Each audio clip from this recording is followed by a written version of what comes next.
one's good on running, one good on passing. The defense are pretty much the same. Hopefully, we get a chess match. Plus, it's a history between the two, and we could get underneath that 61 and a half. So I will be looking for an under in that one, fellas. Let's keep it going. Next up, this is another very exciting game right here out the ACC. Louisville at BC. Now, both of these defenses over here have problems with mobile quarterbacks, and they're both going to be facing quarterbacks that can get around a little bit. Now, Louisville offense looked plush, even despite the loss to Miami. But Castellano or Castiello, whatever his name is, at BC, the quarterback, he can move around, but they've been kind of limited in his feet a little bit and relying more on his arm and the running game. So he hasn't got to get loose yet. But I don't know. Seven's a big number between these two. This game, just looking at it, from the beginning, is like, wow, that's going to be like come down to a field goal or something like that. But also got hints of an over to me because I think they get past both each other's defense and get some points on the board. But haven't got to the window where any of these either. Let's start all the way from the wide side with my man Weinstein on this one and come back the other way. Go ahead, Weinstein. Yeah, man. Take a look at this Louisville team. I'm a big fan of their head coach. Been this whole entire season. I mean, they're sitting here at a 4-3 record, guys. I mean, look at their 3 losses. One loss to Miami last week in a very close ball game. They lost to its SMU team that's very good right now. Lost to a Notre Dame team that's also really good right now. 3 very valuable losses. This team has been in every single ball game this season. Boston College, on the other hand, coming in, they grabbed Bill O'Brien from the NFL, brought in an NFL-type staff. I like what they're doing over there with the defense. And on offense, they move the ball very slowly, burning time off the clock. They got smacked in that last game against Virginia Tech. Virginia Tech had a lot of turnovers in that second half. I believe Kyron Jones had 2 straight turnovers. I thought it was 3, but I think it was just 2 that resulted in touchdowns for Boston College. That's the only reason they were able to get on the scoreboard in that one. Louisville's going to take care of business in this one, guys. I haven't gotten to the window on this one yet, but I could only lean Louisville in the over because I think Louisville's going to be able to score at will here. They've had a very difficult schedule so far to start the season. I think they're going to get better throughout. Give me Louisville -7. Louisville -7 for my man Weinstein. That is definitely a bet it.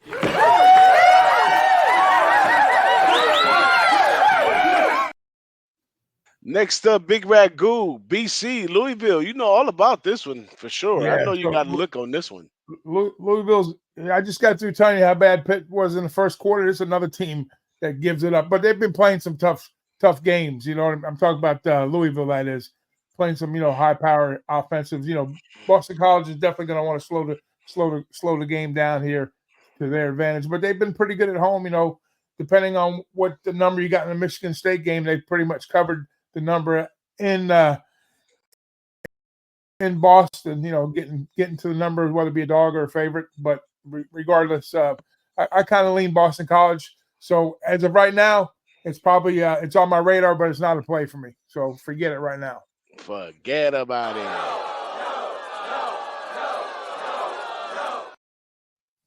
Let's go, Moose. You got a sermon for us on this one? I am, and I am going to go right up against Wine Time here. I am on Boston College. I got a 7.5. Big reason why is last week was kind of a really bad loss for Louisville. I mean, that essentially knocks them out of the playoffs, and they needed that desperately. And they have Clemson coming up on deck next week on a road game because this is the first of a back-to-back where they have lost the last 3 times on the road at Boston College, and then they go to Clemson next week. So I kind of think this is a stretch where Braun's going to have to do some special things in that locker room to be able to get guys going. Boston College is 4-6 straight up, but 6-4 ATS versus Louisville. But both teams coming off a loss. Bill O'Brien off an outright loss is 9-2 ATS, while Jeff Brom off a loss is 23-21 ATS, but is 0-2 ATS this year off of a loss. Brom in his first year went 7-2 straight up, but he's 4-5 ATS in conference. This year, Louisville 1-3 straight up. ATS. I'm sorry, 1-3 straight up ATS. I kind of see this as a game where you're right there on the head. This is going to be a game Boston College is going to want to try to slow down. They're going to want to try to do some different things. One of the big issues here that I really circled was Louisville struggling in the red zone and Boston College doing very, very well in the red zone.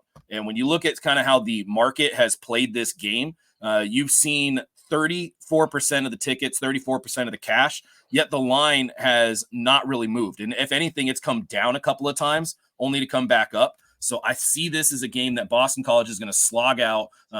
They've only lost on the road. Boston College undefeated at home this year, and Louisville just looks like their season, it's going to kind of be a time where who truly cares? Who are the guys that are already looking on to next year versus who are the guys that are going to stick out and try to win the games that they have remaining on the schedule? I'm not all that confident. I used to think Braun was a great coach. I'm kind of changing that narrative a little bit. I think I'm pulling the reins back a little bit on him as a legit coach because he had a team he could have done something with, a secondary that was supposed to be legit, and they have not. They have not looked legit this year. So I'm on Boston College. I took the point, sprinkle the money line.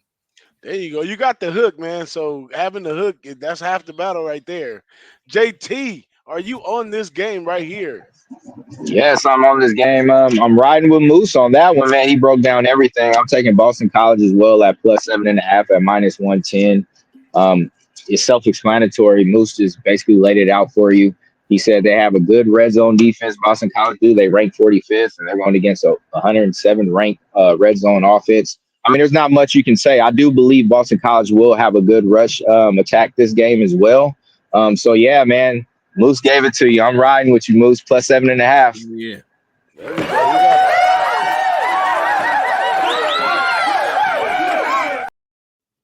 We got to call that a show play right there. We got a little head to head. We got a little over here, But y'all got the hook in your pocket, so you're doing good. Hey, Tyler Chow's still trying to win ball games here, guys. This guy's trying to get to the NFL. He's still going to try to go out there and ball out. I know that. You mean the CFL? CFL?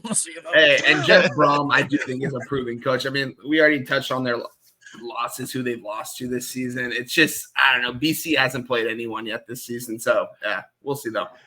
Yeah. A lot of people do prefer Brom over O'Brien, but that's just a matter of opinion right there.